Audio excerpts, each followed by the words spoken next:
cause muscular imbalances and pain in your lower back. So it will be easier for you to see what you need to do with your body if you can see a bit more of mine.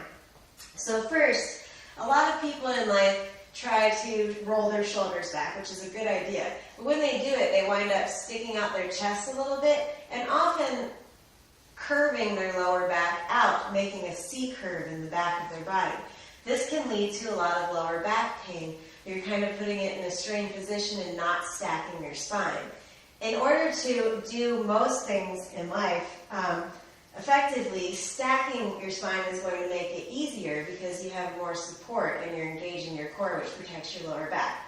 In order to start, what you want to do is imagine that your pelvis was a bowl of soup and you didn't want it to spill forward. So you want to draw your tailbone so that it points down towards the ground. And this is the point that when you do these backwards kinds of torso rotations, that could really hurt you if you were crunching into it. So first, again, tuck that tailbone.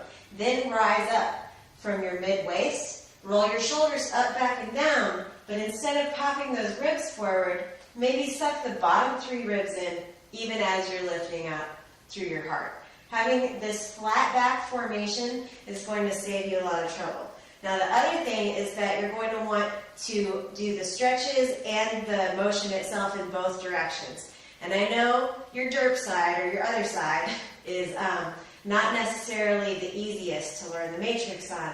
That said, if you're learning it anyways, doing it both ways from the start, you'll be surprised how quickly your other side will get it.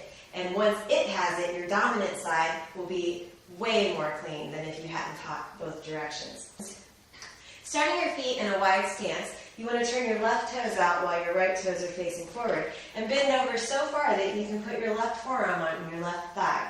You're going to put your right hand down at the side and imagine that there's a clock on the wall beside you. If your hand was at 6 o'clock, you're going to go clockwise from 6 to 9. At 12, your arms should be perpendicular to the sky, and you can start standing back up as you come to 3 and back to 6. You've watched your arm the whole time, and now you look forward.